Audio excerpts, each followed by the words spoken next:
Madam, ಪ್ರಚಾರಕ್ಕೆ ಇವತ್ತಿನ BJP ಕಾರ್ಯಕರ್ತರಾಗಿ ಅಧಿಕೃತವಾಗಿ ಪ್ರಚಾರಕ್ಕೆ ತೊಡಗಿಸ್ಕೊತೀರಾ?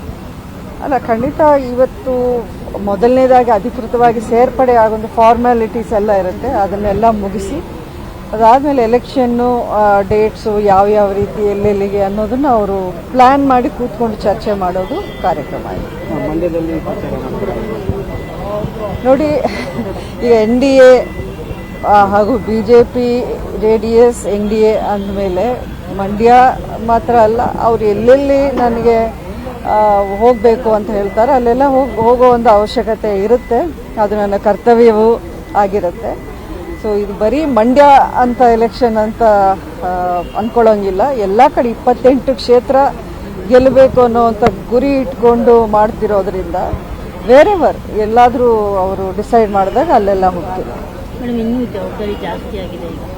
ಖಂಡಿತ ಆಗಿದೆ. But at the same time ಒಂದು ಅಡಿಷ್ನಲ್ ಶಕ್ತಿನೂ ನನಗೆ ತುಂಬಿದಂಗೆ ಆಗುತ್ತೆ. ಈಗ ಒಂದು ಪಾರ್ಟಿ ಚೌಕಟ್ಟಿನಿಂದ ನಾನು ಏನೇ ಕೆಲಸ ಮಾಡೋಕ್ಕೆ ಇನ್ನೂ ಸ್ವಲ್ಪ ಸುಲಭ ಆಗುತ್ತೆ. ಕೇಡರ್ಸ್ ಇರ್ತಾರೆ, ಕಾರ್ಯಕರ್ತರು ಎಲ್ಲರೂ ಅವರ ಜೊತೆಲಿ ಹೋಗಿ ನಾವು ಪಕ್ಷವನ್ನು ಕಟ್ಟುವಂಥ ಕೆಲಸ ಆಗುತ್ತೆ.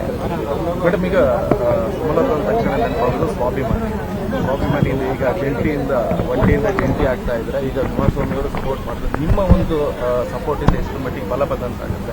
ನೋಡಿ, ಒಂದು ವಿಷಯ ಹೇಳ್ತೀನಿ. ಇದು ಇಡೀ ದೇಶದಲ್ಲಿ ನಡೀತಾ ಇರುವಂಥ ಎಲೆಕ್ಷನ್. ನಮ್ಮ ಕರ್ನಾಟಕ ರಾಜ್ಯದಲ್ಲಿ 28 ಕ್ಷೇತ್ರಗಳಲ್ಲಿ ನಡೀತಾ ಇರುವಂಥ ಎಲೆಕ್ಷನ್. ಇದು ಬರೀ ಮಂಡ್ಯ, ನಾನು, JDS, ಕುಮಾರಸ್ವಾಮಿ ಅವರು ಅದಂತ ಅಲ್ಲ. ಸೊ ಇದನ್ನು ಬಿಟ್ಟು ನಾವು, ನನ್ನ ಉದ್ದೇಶ ಏನು ಅಂತಂದರೆ PM ಮೋದಿ ಅವರು ಮತ್ತೊಮ್ಮೆ ಪ್ರಧಾನಿ ಆಗಬೇಕು.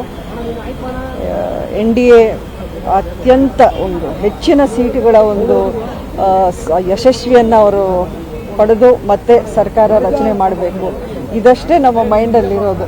ಸೊ ಬರೀ ಒಂದೇ ಕ್ಷೇತ್ರದ ಬಗ್ಗೆ ಅಂತ ಅಲ್ಲ, ಎಲ್ಲೆಲ್ಲಿ ನನ್ನ ಅವಶ್ಯಕತೆ ಇದೆಯೋ ಖಂಡಿತ ಅಲ್ಲೆಲ್ಲ ನಾನು ಪ್ರಚಾರ ಮಾಡ್ತೀನಿ. ಪಕ್ಷಕ್ಕೆ ಕೆಲಸ ಮಾಡುವಂಥ ಒಂದು ವಿಚಾರವನ್ನು ನಾನು ಮುಂದೆ ಇಟ್ಕೊಂಡು ಹೋಗ್ತೀನಿ.